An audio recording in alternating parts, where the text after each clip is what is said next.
افغان دعوت چینل سبسکرایب او ویډیو شیر کړئ.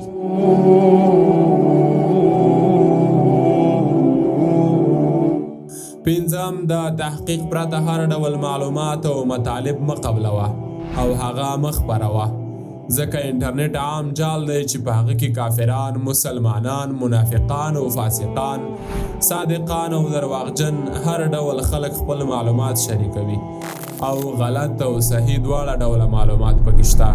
نو د تحقیق پرته هر خبره او لیکنه مه قبلوه. الله سبحانه وتعالی فرمایي: اے مؤمنانو، که تاسو ته کوم فاسق یعنی بدکار کس خبر راوړي نو تاسو ښه تحقیق کوئ، په دې چې تاسو به یو قوم ته په ناخبري سره تکلیف ورسوئ، بیا به تاسو په خپلو کړو باندې پښیمانه شئ. د ثبوت، تحقیق او څېړنې پرته اقدام په ټولنه کې د ضرر او مفاسدو سبب ګرځي. او رسول الله صلی الله علیه وسلم فرمایلی: د یو کس لپاره همدا درواغ کفایت کوي چې څه اوري هغه وایي.